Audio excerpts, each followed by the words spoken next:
20వ తేదీ నవంబర్ నెల 2024వ సంవత్సరం. ఈరోజు దేవుని వాగ్దానము. యెహోషువ 3వ అధ్యాయము 7వ వచనము. నేడు వారి కన్నుల ఎదుట నిన్ను గొప్ప చేయ మొదలుపెట్టెదను. సహోదరి సహోదరులారా, కొంతమంది మన పరిస్థితిని బట్టి మనల్ని తక్కువగా చూస్తూ ఉంటారు. అందరిలో అవమానిస్తూ చులకనగా మాట్లాడుతూ ఉంటారు. అటువంటి సమయాలలో మనం ఎంతో బాధపడుతూ ఉంటాము. మనల్ని చులకనగా చూసిన విధానము, మనల్ని అన్న మాటలు జ్ఞాపకం వచ్చినప్పుడు లోపల కృంగిపోతూ ఉంటాము. కానీ ఎవరైతే ప్రభువునకు లోబడి భయభక్తులు గల జీవితాన్ని జీవిస్తారో వారిని ప్రభువు తప్పకుండా హెచ్చిస్తాడు. మనుష్యులచే కొంతకాలము అవమానింపబడినప్పటికీ వారి నమ్మకత్వాన్ని చూసి ప్రభువు ఎంతగానో ఆశీర్వదిస్తాడు. మనం కూడా దేనిని బట్టి గర్వాన్ని కలిగి ఉండకూడదు. మనం ఎంత ఉన్నత స్థితిలో ఉన్నా తగ్గింపు గల జీవితాన్ని జీవించాలి. దేవుని వాక్యం చెప్తుంది కదా, తనను తాను హెచ్చించుకుని వాడు తగ్గింపబడను, తనను తాను తగ్గించుకుని వాడు హెచ్చింపబడును అని.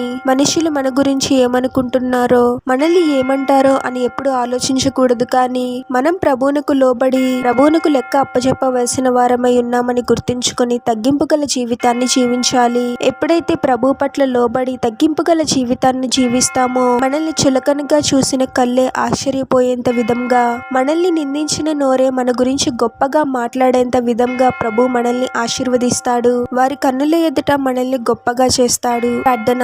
పరిశుద్ధుడవగు ప్రభువా, మీ పరిశుద్ధమైన పాదాలకు వేలాది వందనాలు, స్తుతులు, స్తోత్రాలు చెల్లించుకున్నాము తండ్రి. మరొక నూతన దినంలోనికి మమ్మల్ని క్షేమంగా ప్రవేశింపచేసిన దేవా, మీకే స్తోత్రం ప్రభువా. మా గురించి ఎవరెవరైతే తప్పుగా మాట్లాడుతూ ఉన్నారో మీకు తెలుసు తండ్రి. వారి గురించి ఆలోచిస్తూ బాధపడే వారముగా కాకుండా మీకు లోబడి మీ పట్ల భయభక్తులు గల జీవితాన్ని జీవించే వారముగా మమ్మల్ని దీవించండి తండ్రి. లోకం దృష్టిలో మేము ఎలా ఉన్నాము అనేది కాదు, కానీ ఈ దృష్టిలో మేము సరైన వారముగా ఉండేలాగున మమ్మల్ని దీవించండి ప్రభువా. మీ పట్ల భయభక్తులు గల జీవితాన్ని జీవించే వారిని ఎంతగానో ఆశీర్వదించే దేవుడవు తండ్రి. మా అవమానకర పరిస్థితుల నుండి మీరే మమ్మల్ని అద్భుతంగా విడిపించి ఆశీర్వదించి మా జీవితాల ద్వారా మిమ్మల్ని మహిమపరిచే ఘనపరిచే వారముగా మమ్మల్ని దీవించమని ప్రార్థనలో ఏకీభవిస్తున్న ప్రతి ఒక్కరిని పేరు పేరున దీవించి ఆశీర్వదించి అభిషేకించమని, వారు చేసే ప్రతి పనిలో మీరే వారికి తోడుగా ఉండి వారిని అన్ని కీడుల నుండి అపాయాల నుండి మీరే వారిని రక్షించమని ఈ మా మనవులన్నీ యేసుక్రీస్తు వారి పరిశుద్ధ నామంలో అడిగి వేడుకొనుచున్నాము తండ్రి.